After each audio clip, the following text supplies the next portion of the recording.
3, 2, 1. Hi. Hi, it's Mr. Chin and this is Zen.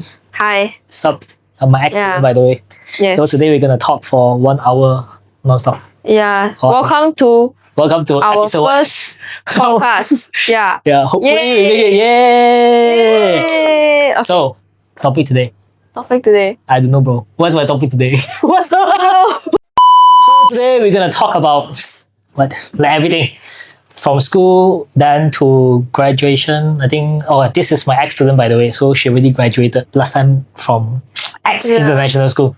So we're gonna talk about like the challenges students face, maybe before graduating or during school and after graduating, and how That's right. does she feel? Okay, come first question. Oh my god, let's talk about something real. So talk about nowadays, right? What kind of problems or what kind of challenges students face? Right now, Like you guys, like your era, like your Gen Z era. I feel like a lot of students nowadays, they procrastinate a lot. Our attention span is really, really short lah. And to study, we need a long attention span. We need to be able to sit down and really go through all our materials. But then, all this brain raw, all these reels it's really shortening our attention span, all this 6, 7. Yeah, it's all, that's insane. all shortening our attention span. So because of this, right, it's really hard for us to focus on one certain topic or like one certain subject, and then it just makes us procrastinate our studies lah. And when I was studying, the challenges I faced most was being able to understand things. Like a lot of my friends say, like, I study already, but it's not going into my brain. So I feel like we don't absorb knowledge as well because we have so many things occupied. It's the damn phone, guys. Damn phone. It's the damn internet. Yeah, so I think that is what this new generation, like, the challenges we face is like way, way different than what our parents did lah. I think I kind of agree, phone, right? in a way that you guys are super overstimulated. Right, Like- exactly. Like when you're studying, right? For example, last time when I used to study, but it's gonna be me in the library. My phone is gonna be away. So I mean, last time there is no Instagram Reels. There's no TikTok. No TikTok. Yeah. No TikTok. So basically, when we go on IG, it's basically to like picture. That's it. A picture is gonna take us like a few scroll, then we are done. So nowadays, you guys are super overly stimulated. So one reel is gonna take like 15 seconds, then kids just doom scrolling all the way. Yeah, exactly. That is literally like the worst thing ever. Like when I was studying for my finals for my foundation, right? My last paper was for biology. Okay. The day before, I was doing doom scrolling for 1 hour. I'm not even joking. It was my final paper of my foundation. I see. So I was just doom scrolling. I was like, oh my god, I'm so done with my phone. I literally shut down my phone. I hid it in my bag for like the rest of the day. I started studying it like in the morning, Yeah. and then I doom scroll and I was like, I'm so done with this. Then the rest of the day, I didn't have my phone. I was super productive. The most productive that I have ever been. And I managed to score lah, and I managed to study and managed to absorb the information. Yeah. But it's really the phone, man. You have to like really throw your phone away. I think it's kind of true because nowadays kids nowadays are chasing dopamine. Like after watching the reels, right? Oh, you get dopamine high. So you'll be chasing more. Like after a content, then another content. So in a way that this shorten your attention span. Correct. Like nowadays, I think as a kid, right, as a student, you guys can't just sit down, focus, like fully focus and study for maybe 15 to 30 minutes, right? That's the max. Maybe like 10 minutes is already a max. Then you have to chase for like a content, like your dopamine. Yeah. Always pick up the phone. Yeah, Then straight away go Instagram. Or sometimes It's really even your annoying, friend, man. like you have a lot of Discord group, Instagram, then all the notification ding ding ding ding coming in. Then we are just maybe I was that age before, so we basically, I think you guys just afraid of missing out a message. Like, hey, my friend is looking for me. Then we just you just on your phone, then put your work aside. So I would say that just decrease your productivity. Like when you are by right, the productivity curve is gonna go up. Then after a message drop down, then go up again, drop down, go up again. So it's like kind of stagnant. I would say that is one of the biggest problem that students face nowadays. It's because of phone constant notification, constantly checking on phone. So I've seen a lot of young parents, right? They are trying to control the screen time. I think screen time is very crucial as a kid because they have no control. Yes, these iPad kids, man, Yeah, really no control. correct lah. I mean, yeah, true. Yeah. And like these dopamine highs, right? It doesn't last for very long. And when it's over, you straight away crash. You're like damn tired. You like cannot study anymore after you doom scroll lah. That's why like some people doom scroll before they go to bed, then they sleep. In another way, it's also because why people doom scroll, right? I actually did some small research about it lah. Is people tend to chase what makes you comfortable. Like for example, you're lying on your bed, it's like super comfy like that, then you just on your phone, then you just it's like super comfortable. So people tend to stick in their comfort zone, you know. So last time our parents' era, right? Oh my god, What is comfort? What is comfort? I recently talked to my parents. They are like, oh my god, they used to work 10 hours a day in a factory when they were our age. No, way younger, like her age, like 15, 16. My parents didn't manage to go into high school, didn't even complete high school because last time, back then, life is not so great. I would say people is not so comfortable. Nowadays, it's very comfortable. Yeah, because nowadays got technology helping you do everything. Right. If you get more lazy, then all this technology helping you. True. And then you're hungry. You just go lazy. You just get lazy. Yeah, I mean. Yeah.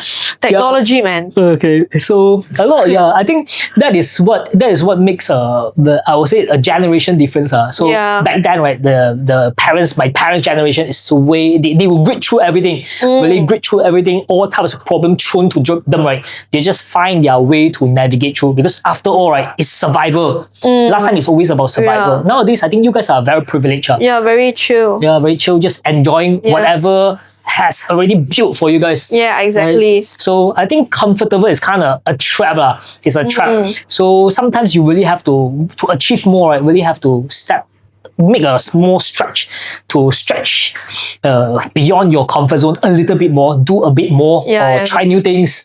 Yeah, be it sometimes you will fail, but it's okay. So just I think learn from failure, try new things, get new experience instead of just stuck in your comfort zone.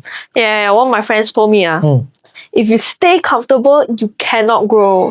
Yeah. Ooh, yeah. I think that's kind of true. Growth always comes when you feel discomfort.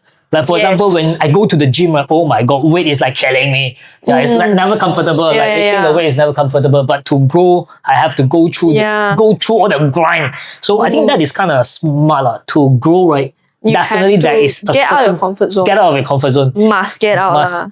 Definitely, you have to deal with some discomfort, but I think it's a way of growing up also. I mean, when you guys are 10 to 20, 10 to 15, your life is basically well taken care, right? Right? What is your struggle? What's my struggle? No, friends talk shit about you. No. I'm always wondering, like kids nowadays, what is their struggle? What is my struggles? I don't know. Last time, I grew up, like my teens were in MCO. Like there was lockdown like at home the entire time. So I never got to really go out with friends. I never got to really socialize. And then it was just me staring into the screen every single day. And it was so mentally draining. And yeah, it was not a good time. That was not a very fun time for me. I see. Yeah, and it also drained my parents as well with the financial situation, not the economical crashes. Everything as well. Yeah lah. Then that was not really a good time lah. But I would say I was still very blessed because I have a roof over my head, so I have a computer to study on, and I still have school that I could attend. Yeah.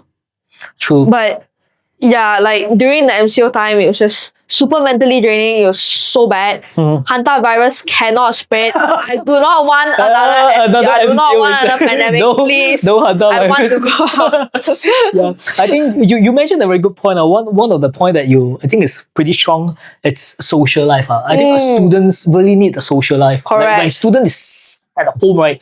Basically, there's nobody for a kid, right? To spend time with.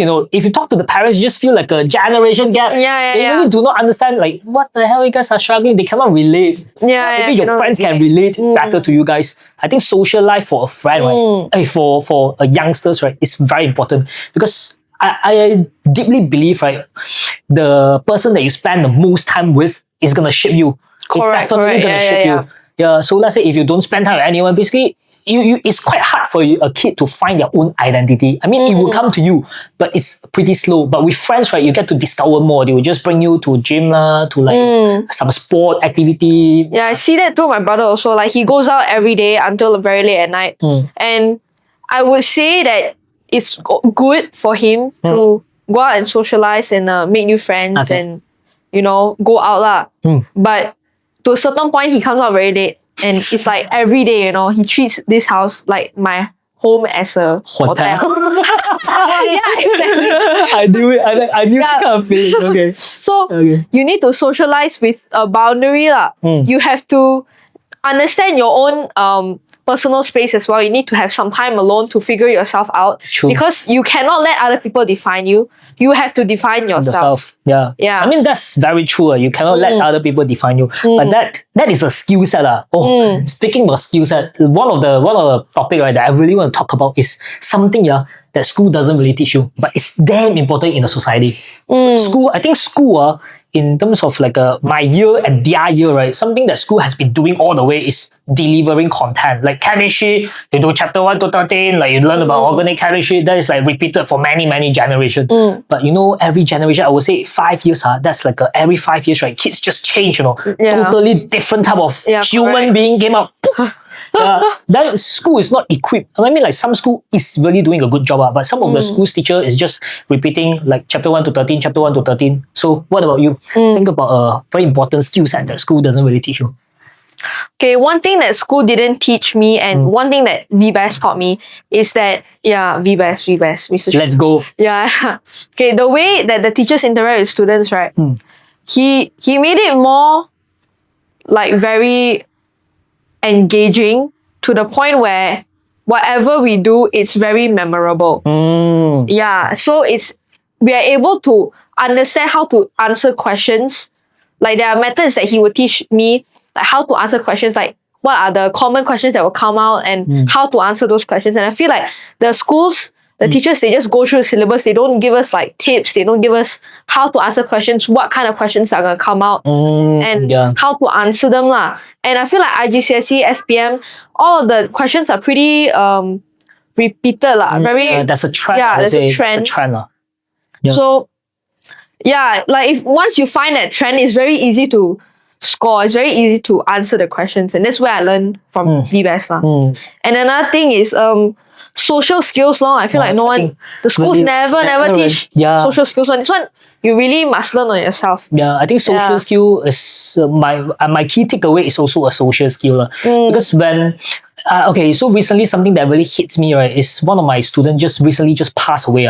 Like really, I do not know what happened like entirely, but from the outside, right, she's a totally fine person, like a very happy, go lucky kind of girl, always come and talk to me. But maybe deep down she's dealing with something internally, like but she has no medium for her to vent to, you know. Like her parents maybe it's already disconnected. Like the parents maybe like doesn't really feel it also. Then the friends maybe they felt a little bit, but they are not equipped. They are not skilled enough to help her. To help her, you know. So in a way that I would say emotional well-being is one of the aspect is very important for youngsters, right? That I don't think a lot of school is taking this seriously. Maybe when shit happens, when something happened, like when a big thing happened, then they be like, oh no, you really have to look into it. But there's no progressive way of guiding a student to be like to take care of their well-being. Like maybe just most of the school, I think it's just grades. They're just looking at your performance grades, but they don't really care about the emotional well-being. That's one thing that really hits me. And some more like during these teenage years is when our emotions they heighten the most throughout our life. So right now, like throughout our teenage lives, I think it's very important for us to, number one, of course, us, our own selves, we need to be able to approach other people when you are feeling down or feeling something, like you need to learn how send to a signal for seek for help, right? You need to have the courage to seek for help lah. And second of all is to read the room, and the ability to read the room and to read other people's emotions. I think one thing I really she really So throughout the years, right, there's always a very special student that really leave like mark me, like just boom, like in my mind, right, just boom, a deep mark, right? Yeah, she's actually one of them. So come to think about it, right, the teacher perspective, maybe, yeah, I have taught a lot of like really smart student. I mean, like she's smart, but not like the roof sky level smart. Yes, but yes. something that she really leave a good impression is, right, how she communicate with me. I think communication is a very important skill. I've seen a lot of very smart kids, but they just doesn't know how to talk. They can't speak up. They will just be like, don't talk to me, that they are radiating that kind of energy, be like, nah, I'm fine. Or maybe they really want to engage, but they do not know how. Very shy. Yeah, very shy. Or sometimes, right, they're just afraid of saying the wrong thing. Like, oh my God, when I say something, the room just gonna turn awkward. I mean, like a lot of my students, right, they kind of feel the energy, so they just decide to like just shut the door, then just stop talking to people. Then when they stop talking, they actually have a lot of things in their mind. They want to share, but they have no medium because they are lacking of the skill to actually, it's okay to make mistake. It's okay to just say your like share your thoughts, be it like people might not like it, but it's okay. But some of the students that really give me a good impression, right, is able to feel the room, able to hang out with a bunch of friends who will take care of their friends, at the same time can talk to me. Like it's very fantastic, because I was wondering, right, when I was your age, I can't even talk to my teacher that well. I'm just like, oh my God, it's my teacher. What if I say the wrong thing? I'm just scared that way, Even though I have a question, I'll be like, cannot, later I sound stupid to them. They might just hate me or something like that. Yeah, that is a very important skill set. Communication, at the same time, sending a signal when help is needed. Yeah, I think sending a signal is very important. Be it to your friend, to your family. That is very important. And I mean, nowadays, resilience is also one of the words that correct. Really have to break through. So life, I would say, when you're younger, must push through. There's always challenges. There's always challenges. One of the, I think the smartest student to me, right, was never the one that is able to score everything. Was the one that, right, he failed, but he never give up on himself. Never let things like bog him down. He would just bounce back. He would just do better. He would just excel in life. Like this is in everything he does. So he failed, it's okay. He will just try harder. Try again. That is like one of the skill set, right? That I think is the school is not like that kind of skill set. The school is not doing enough. Maybe I guess. I guess they're like trying to like implement this kind of things like through sports, through other extracurriculars lah. And I think the mentors also have to teach by example. Like they have to lead by example. They cannot like say and then don't do the things. Right. I think this is very true. You really have to lead by example. Come to think about it, teachers also, like us also, we really have to lead by example. Like the reason why I'm like really comfortable with talking to Mr. Chin is that he's sometimes he acts like a kid lah. I mean, I still do. Most of the students be like, wow. Yeah, it's very reciprocative lah. Like it's very easy to talk to him. Like some teachers also, like I don't find very comfortable to talk to because they have the RBF, and it's so that they're just so serious, They'll be like, why you don't know? How come you don't know? You don't know? Like, stop being so serious, man. One thing I learned throughout the years of teaching is as what I mentioned, real learning begins, right, when a student, like their age, right, is able to open their door and ask you a question. Because when they feel safe, that's when they will start listen to you, will start asking questions, will start learning. Or else, right, the door is always shut. Whatever you say, right, you're just hitting like impassable wall. Nothing go through. Yeah, I think that is one of the skill set also. Like that is when I learned this, right, when I started teaching. Before that, right, that's like never to me is so all this skill set is very important. That I think there's a lot of ways the school can do it. Even the teacher can deliver it to the students to feel that, to let them know real world. I mean, in your high school, right, let me tell you guys, whatever that you have learned, like chapter 1 to 13, be it maths, algebra, right, in real life, I think I got used one. Not really applicable. I would say 10%. Yes, you might need a 10%, but it's the skill set and your attitude and how you see things, your mindset going through the thing, right? That is what makes a study, like you can transfer the skill set into your life. I think that is very crucial. Yeah, to me, that is what learning is. Why so hard? I think the aircon turned off already. Can we turn on? I think we can be turned on lah. Okay, wait. Wait, cut. Cut.